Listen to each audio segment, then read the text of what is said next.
It could have happened to anybody, any living thing.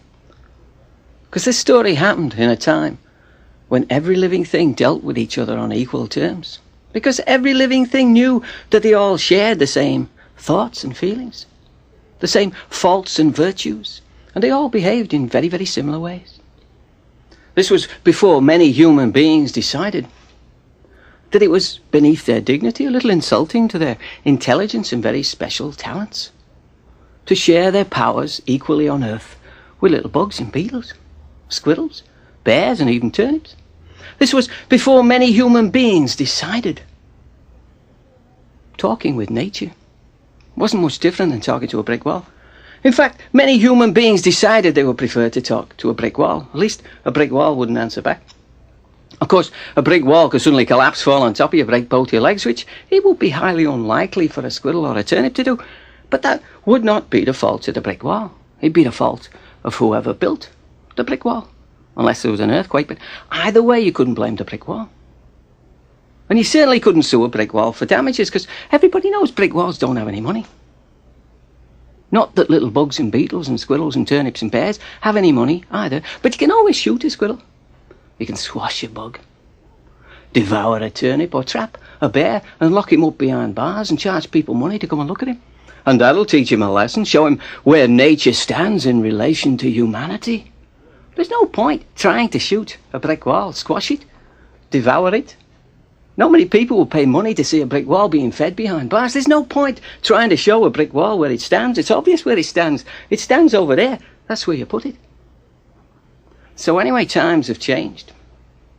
And is it any wonder that there's not many bugs and beetles and squirrels and bears and turnips that bother trying to communicate with human beings anymore? Because they're so scared of getting shot at, squashed, devoured, or trapped and locked behind bars. Once upon a time, there was a spider called Duomo. Duomo the spider. He was a bit of a villain, but I don't want anybody thinking that all spiders are villains.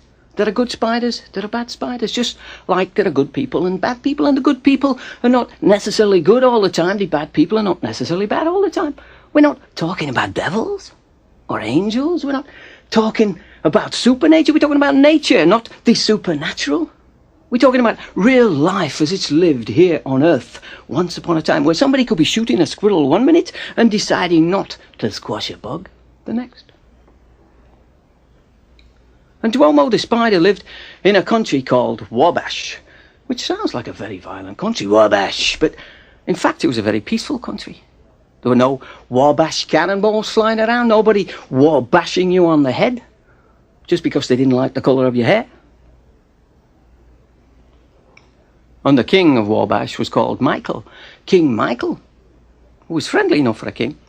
Not that he went around all day, every day, smiling and shaking hands with everybody, but neither did he go around shooting squirrels, squashing bugs, devouring turnips, or trapping bears and locking them up behind bars just so he could charge people money to come and see safe and close up what one of these big furry things actually looked like. Because King Michael knew instinctively, if you put a living thing behind bars, it begins to look very, very different than it looked when it was running wild and free in its natural habitat in the woods or the jungles. You lock a king behind bars, it soon stopped looking much like a king or even a human being. It started to look more and more like a brick wall. Anyway, King Michael had a cow called Serendipity, Serendipity the cow. He liked to call her Dippity for short. His steward, Ronald, who was a man who took care of all the king's business while the king was busy taking care of his other business, liked to call the cow Pitty because he loved to gaze deep into her deep brown eyes as he tenderly brushed her forelocks, and he'd whisper in her ear, "'Tis Pitty, she's a cow." Anyway, Serendipity was a very special cow to King Michael. She was his sacred cow. And he didn't keep her locked behind bars. She lived in a big, beautiful, wide open, lush green field. And she could eat whenever she liked. She could sleep whenever she liked. So she was a big, fat, healthy, sacred cow. And every now and then, King Michael would visit her and he'd tell her how big, fat and healthy and sacred she was. She'd just smile and say, "Moo to you too," which in cow language means, "Thank you very much. Would you like a nice glass of milk?" Because she was a very generous cow. And she was friendly. And her best friend was Brushnose, the bullfrog, who lived in a nearby lily pond. And they'd meet together at least once a week and talk about whatever was on their minds, or about their dreams, although Serendipity didn't have many dreams. In fact, she only had one dream, that life would carry on exactly as it was forever. Brush-Nose, he had many dreams, including that one day a duck would come and live in his lily pond, so he could tell everybody he lived in a real live lily and duck pond. And also, he had one dream that for a long time he hesitated to tell Serendipity about because he thought it might hurt her feelings, but one day he couldn't resist and he told her that ever since he was a little boy he dreamed about eating cow meat. Roasted cow meat, he could smell it in his dreams. Well, Serendipity thought for a minute, then she said, well, I've got some cow meat.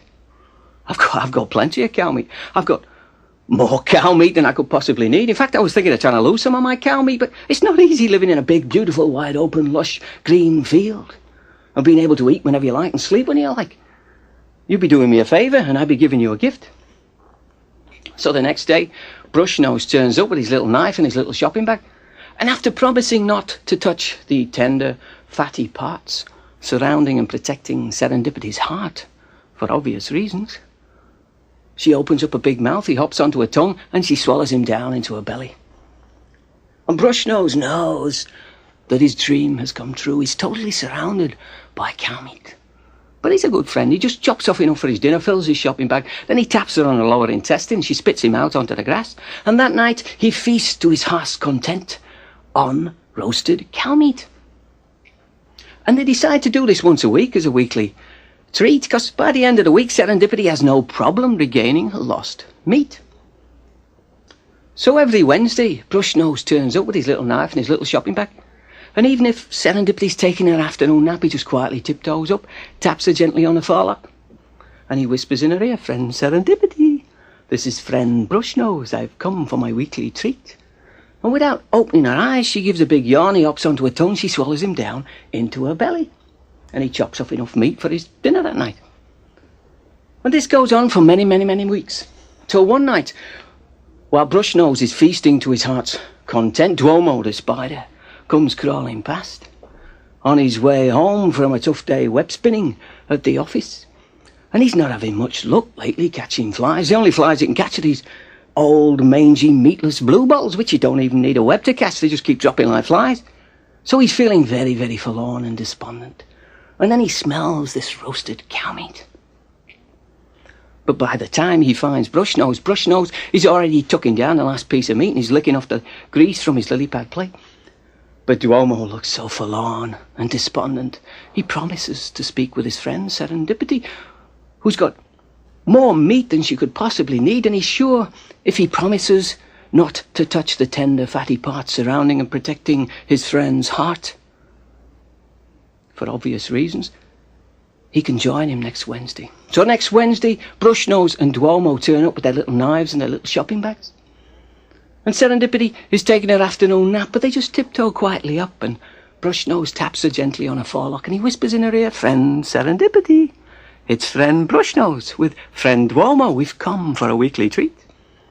And without opening her eyes, she gives a big yawn, they hop onto her tongue, and she swallows them both down into her belly and doesn't give it a second thought, doesn't notice anything different, apart from maybe a slight tickling sensation around her left kidney. And Duomo can barely believe his fears.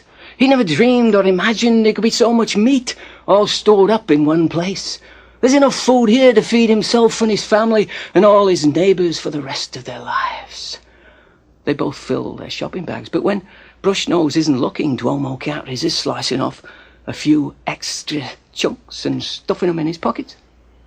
Then they tap her on the lower intestine, and she spits them out onto the grass. And that night, Brush-Nose and Duomo feast to their heart's content on roasted cow meat. At least Brush-Nose feasts to his heart's content. Duomo feasts to his belly's content, but his heart is restless and his mind is black. And he knows he can't possibly wait another week for more meat. So the very next day, he turns up at the field with his knife and 2 shopping bags. And he hides behind a bush till Serendipity is taking her afternoon nap. Then he quietly tiptoes up, taps her gently on the forelock, and he whispers in her ear, "Friend Serendipity, this is friend I've come for my weekly treat." And without opening her eyes, Serendipity gives a big yawn, he hops onto her tongue, and she swallows him down into her belly. The day after that, he turns up with 4 shopping bags, then 6 shopping bags, then 8, then 16. He's selling off all the extra meat to his neighbours at a very, very tidy profit. But by the following Tuesday, Serendipity's feeling a bit lightheaded. She's feeling so weak she can barely stand. She can barely open her eyes even if she wanted to. But when Duomo tiptoes up, taps her on her forelock and whispers in her ear, she opens up a big mouth. Because friendship means more to her than life itself. But she has no meat left. Duomo is scraping rags of fat from her ribcage. The only meat she has left is the tender, fatty part, surrounding and protecting her heart. Well, thinks Duomo, I'd hate to disappoint my family, not to mention my regular customers, if I'm very, very, very careful. So he reaches up with his knife, and he's just about to slice himself off a nice chunk when he trips over one of his shopping bags, and the knife pierces right through the meat and sticks right into Serendipity's heart. Well, the poor cow startles to her feet, and for one clear, bright moment, she thinks she's getting better. Then she drops down dead. And Duomo is tossed and tumbled, all tangled up in his shopping bags, and he's moaning and cursing his bad luck, and he tries to scream, but the blood keeps flooding down his throat. And when Serendipity finally keels over to a standstill, he's trapped somewhere between her heart and her heart place. And he's just about to give up hope and wish he'd stuck with his mangy blueballs when he hears a voice outside, screaming and groaning. It's Brushnose, who's just discovered his best friend lying dead in the grass. Well, Ronald the steward comes running. King Michael comes running, but it's too late. Serendipity is dead, and that's an end to it. We must remove her heart, says King Michael, to release her noble and generous spirit, so it will fly to the sky and join the sun and the moon, and there it will warm and brighten our earth for the rest of its life. Then he and Brushnose return to the palace to arrange a special funeral service for Serendipity's heart. Ronald the steward remains behind to remove it. He takes one last long lingering look into her deep brown eyes, which are now shallow and milky and lifeless. Then he makes 4 precise incisions, reaches in and pulls her heart out. Of course, Duomo comes tumbling out, all covered in blood.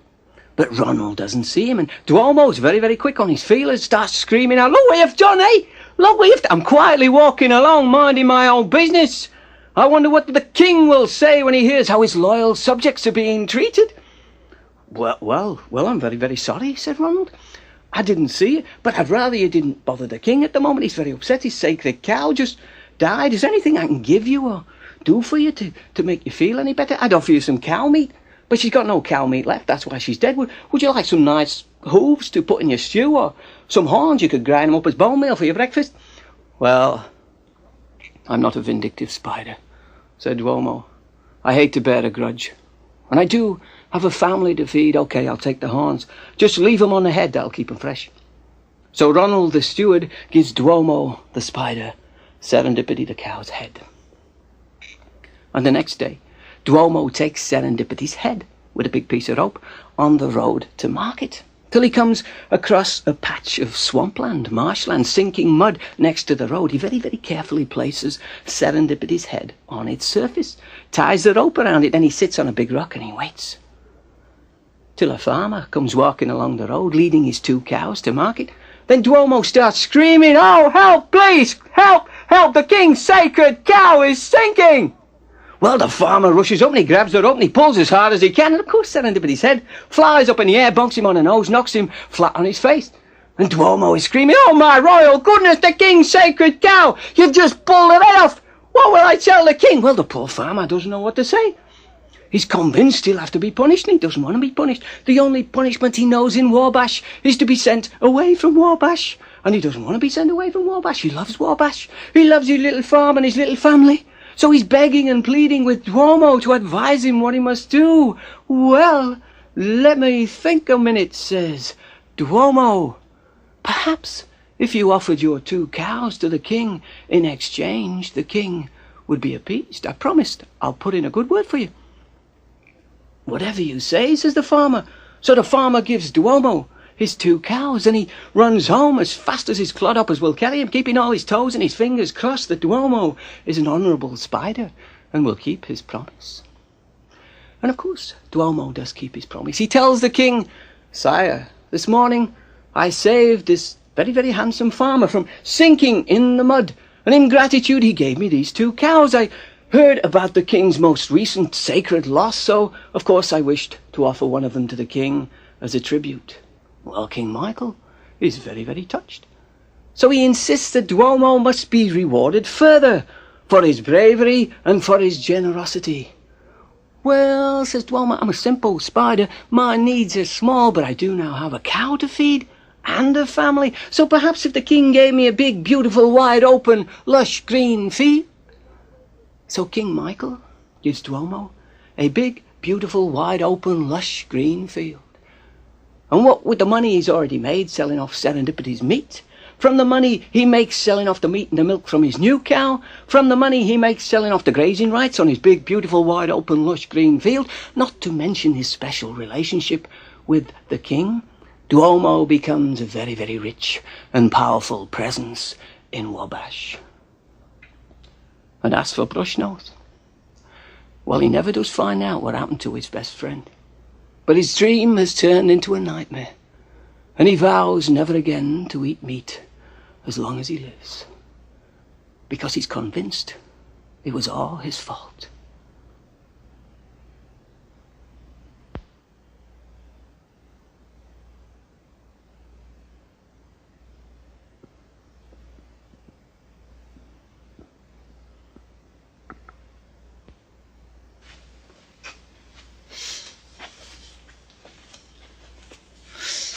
One day the circus came to town.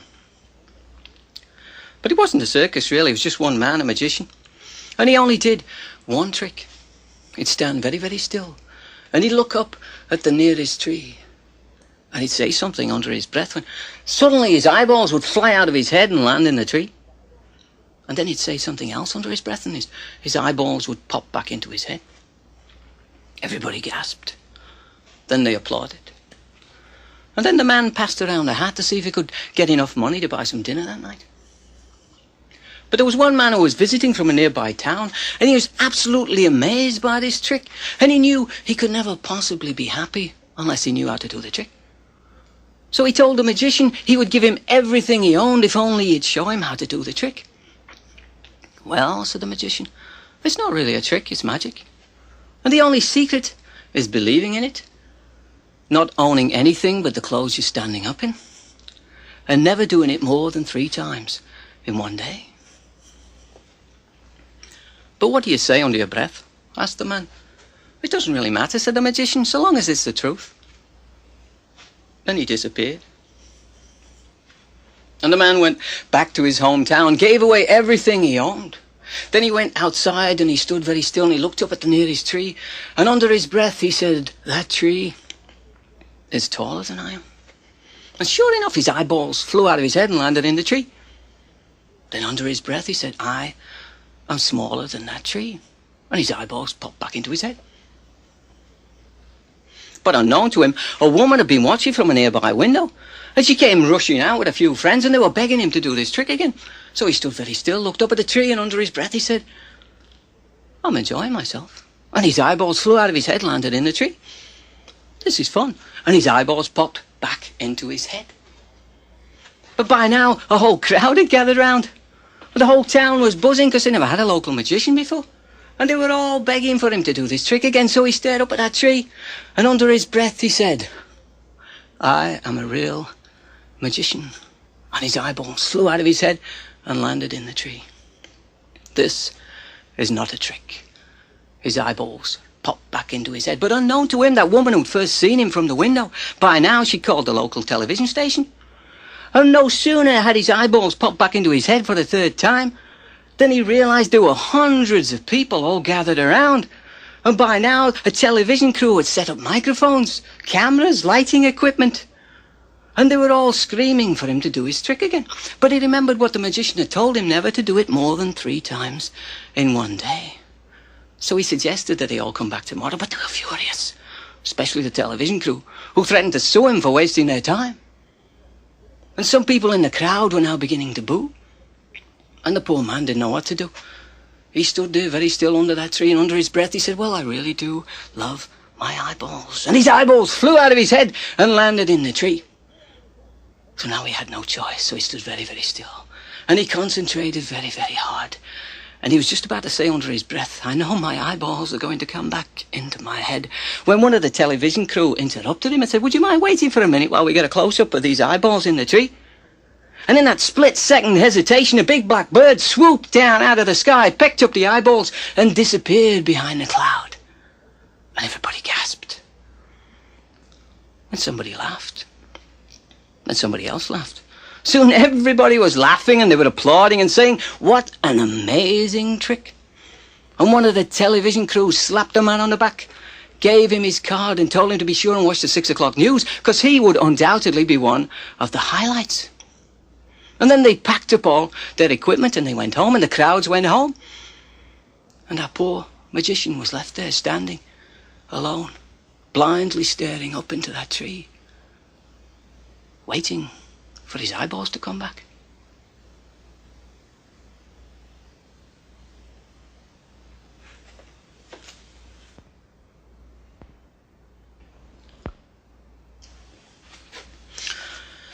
There was once a princess who wanted the moon. She was dying for the moon. She was pining away because she couldn't have the moon. She told her dad, the king, she could never get better until he got her the moon. So the king sent for his royal advisor, and his royal advisor waltzed in wearing his best purple royal advisory robes. And the king said, royal advisor, I want you to go and get me the moon. Well, the royal advisor thought for a minute. He said, sire, I can get you many, many things. I can get you more gold than you could possibly need. More needy people than you could possibly want. I can get you 200 wagons full of left-handed cavalry officers already willing and able to gallop to their doom at the swish of a woolly pom-pom and a short skirt. For some right-handed king they've only met in their wildest dreams. But I can't get you the moon. It's too far away. It's at least 300 miles. And it's too big and too heavy. Must weigh at least 400 pounds. And besides, it's made out of ball bearings. It'll just keep rolling off the ends of the earth. I'd have to be a magician to get you the moon, sire. Okay, said the king, send for the royal magician. So the royal magician wafted in, wearing his royal magician robes, and his big pointy royal magician hat, and waving his royal magician wand, which looked like it'd just been dipped in orange marmalade. And the king said, royal magician, I would like you to magic me up the moon. Your Majesty, said the royal magician, I can magic you many things. I can pull you a rabbit out of a hat, or a hat out of a rabbit, or a pullet out of a rabbit's hat. I can make your crown disappear and reappear on my own head, which of course I never do, sire. I could make you an omelette out of an egg, or an egg out of an omelette, which is a lot trickier, but I can't magic you up the moon. It's too far away. It's at least 20,000 miles. And it's too big and too heavy. It must weigh at least 30,000 pounds. And besides, it's made out of stardust. As soon as you breathe on it, it'll blow away. Methinks your Majesty must be royally joking. Okay, said the king, send for the royal jester. So the royal jester waddled in, wearing a woolly pom-pom hat and his long underwear, and brandishing in his left hand a gold-tipped feather duster, and screaming charge at the top of his lungs, which wasn't that high because it was only 4 feet 6. And the king said, Jester, my daughter is dying for the moon. And my royal advisor and my royal magician tell me it's absolutely impossible to get. It's too far away, or it's even further. It's too big and too heavy, or even bigger and heavier. Or it'll just roll off the ends of the earth or blow away at a whisper. I'm a desperate man, Jester, so I'd like you to make me laugh.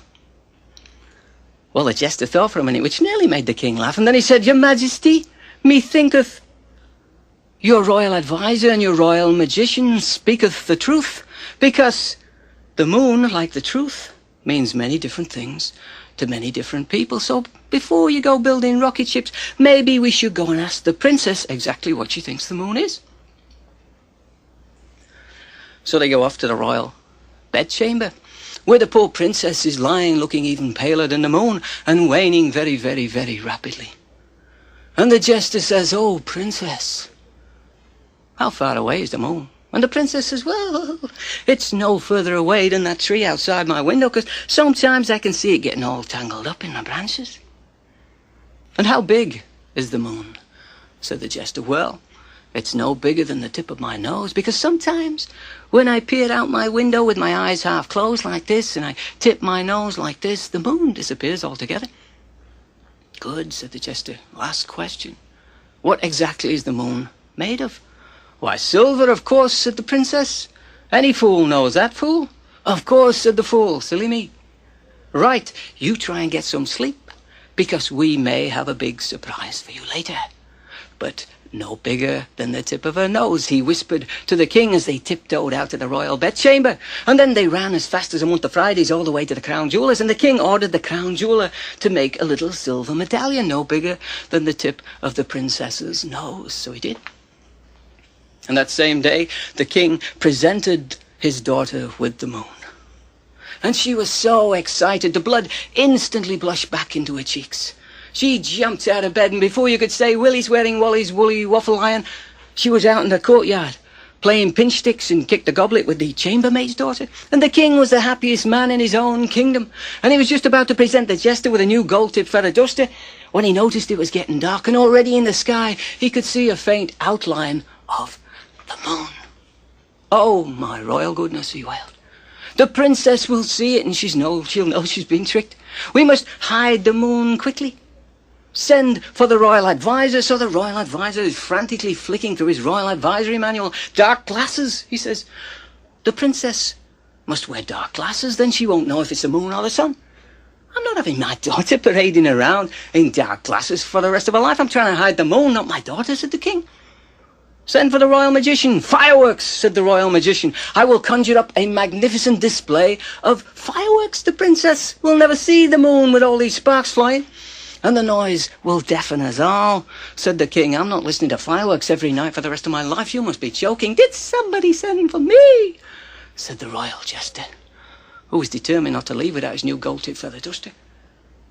"Your Majesty, methinks we must tell the princess the truth.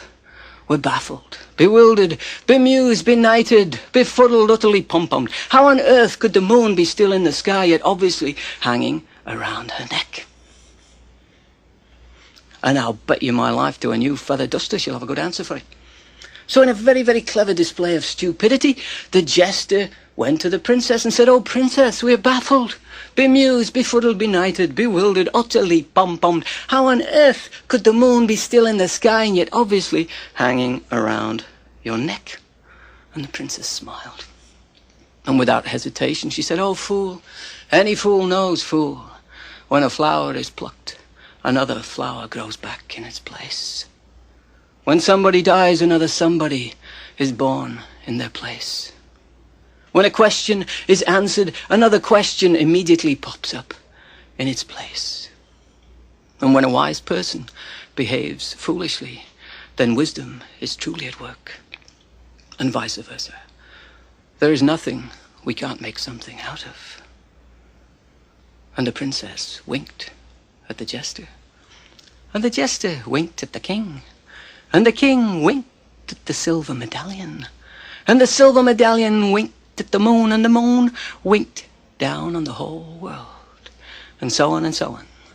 And as for the royal advisor and the royal magician, well, they went off to live in a different story, where they wouldn't have to play second fiddle to some second-rate comedian in long underwear, wearing a woolly pom-pom hat and waving a gold-tip feather duster.